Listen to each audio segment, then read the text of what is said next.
My name is Vlad Neagoe. I read to you a few poems by Vlad Neagoe from his book Between Life and Wind, which you can order on Amazon.com. This is the hour when the moon, this is the hour when the linden in full bloom, this is the hour when the glowworms attempt their silky flight. The flames rise too high. Even the angels reach their hand towards the devil. What girls walk to and fro here, jump up, cause a commotion, flapping their breasts as the otters with their tail under the bank. Even the mosquitoes take flight. The great harlot laughs away. On the shore the day comes to an end. In your eyes the water springs from your mouth. The slumber makes your breast round. Grains of pollen tremble in the air. The cube of ice in the glass sends out a pleasant clinking. Each sound seems to give them more life. The vague motion of a shadow. I know there is something she wants to tell me. I expect her to talk. I expect to hear her words. They are there and stand as the dust. It always comes to pass so. The morning sun illuminates the sea, my inner ways. I exchange the world for your rays. I take these tired clothes off until the sleeves turn stiff. The rest strips the nakedness of the nakedness. The years go by like lightning when they see the life decomposing, allowing you to be you, although you still don't pass away. Only the recollections remaining forever young in memory, where the loneliness and oblivion live on separately.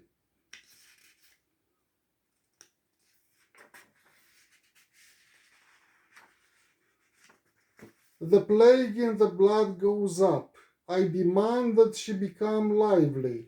Not a leaf has stirred for the saved pleasures, and nobody has smiled. The enemy surrounds you to skin the just barely born sea alive. You've made the house of wind, winding home of the world, so that the whole suffering may fit in. It flows openly amongst the wounded trees, and I die somber calls ahead on the peaks and in the valleys during forever falling night. The sparkling star reads the mystery of the time, the book of the circumstances to me, when suddenly the God appears before me in the way I built for salvation. He bifurcates it, setting landmarks on turnings. He makes the things he has in me ebb away.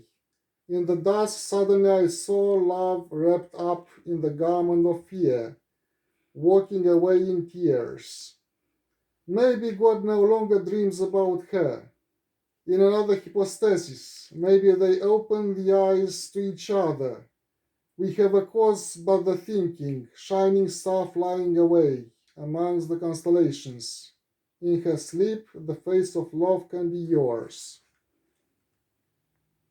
Evenings of the youth, magical words enter the house, footsteps. Aghast shadows run away hardly like a blink, the deaths of some people, Neverland. Now we see them in us, withdrawing only into ourselves.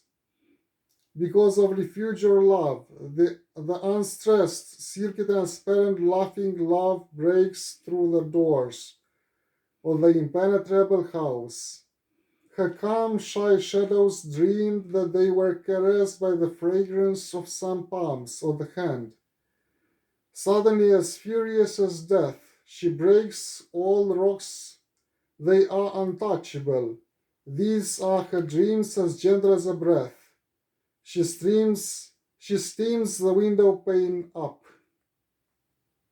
Under the thick wall the murmur of the melancholia. We live on without knowing whether the air is ours. Maybe we'll pass away in our way. Maybe in the milk of the night, among so many raptures, throttled by obscure delights, as the misfortunes come back, vociferating and calling out the same justice, the caresses of the credulous, faithful and docile innocence, as the white stands on the green and sings away.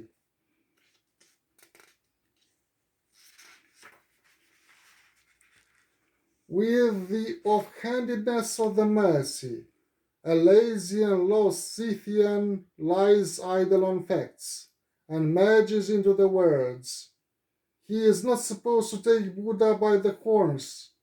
He'd better taste the charm of the strikes of fate. Vagabond, homeless, he begs for spittle. Humble, he carries his wreck to the scaffold. And all voices resounding in the same way, till late at night in the pitch darkness or in the moonlight. I expect to hear her words. They are there, exchange of syllables. The abandoned well knows them. Another one, cold and motionless, shows her the face. You could say they shake hands. Your drop of blood, my drop of fire. Sing the story of the swan, whitening forever, and the air forsook the appearances. Listening to her own song, all returns to perfect transit. The cruel voice rises, place of vice and sepulchre, removing the light from the bland and rabid galleries. Who hasn't seen this landscape of the Balkan cannibals doesn't know the triumph of the lie, and the eyes wail over the pain of the inner peace, over the truth of the man.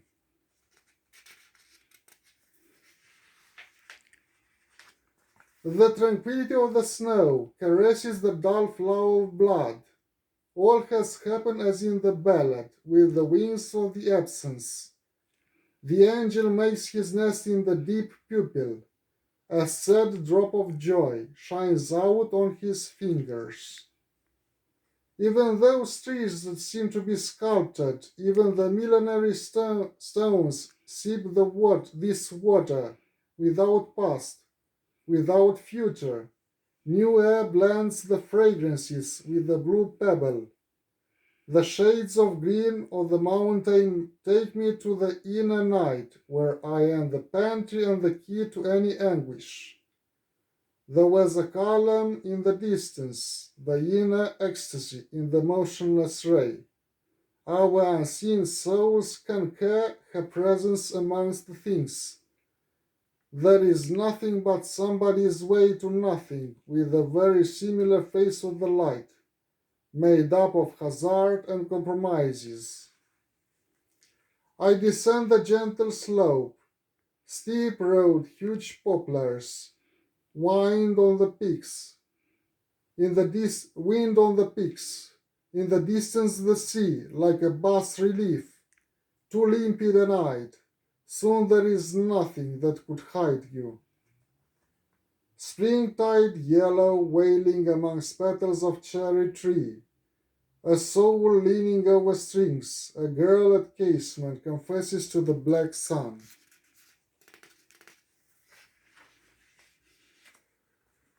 At the turning before a large way opens out, on a tragic corner in the dusk, the ascent keeps the solitude of love that was the dialogue between life and death, that is our daily livelihood from memories that should have been and they are no more. Not even projects here, life is not abundant. I rise to the sky so simply and as simply and easily as the familiar martin rises to the sky, with the smoke, with the docile spirit of the dry moss on the trees, as the mystical index of the quicksilver that professes the making of gold in the skies, as the moon that goes up before me on the way, accompanied by a fragrance of the tradition. The falling star animates the sky. The nature life is a shipwreck. The future spits on the stone with piety. It spits on tranquility. It recognizes me for only a day that passes over your face. Just when I remember the smile as transient as a pure principle. Still look on me after so many a loss, you living virgin life. The daily paper dustily spreads out across the effigy of the saint poet, the one who gently walks through my dream, too alone and too empty. He carries my soul without mirages, without miracles. The paper is worn out. The soul is sullen. God wipes the slime off the medal and watches over our weaknesses. We want a certainty, like lightning traveling all over the sky's plane of fire, deeply fiercely thrust into the heart. Is that nobody who can laugh at us? There are even those love pines on the shore, but the time travels in my voice, in the mute silence of your hope for the aurora and untouched day of the saint poet. Oh, what beautiful days! Even the ants abandon you. The unnameable nature at the end of the game. Then all sets itself in motion, and I am anew far away, with another remote story. It begins, it ends, the voice that tells it cannot be mine.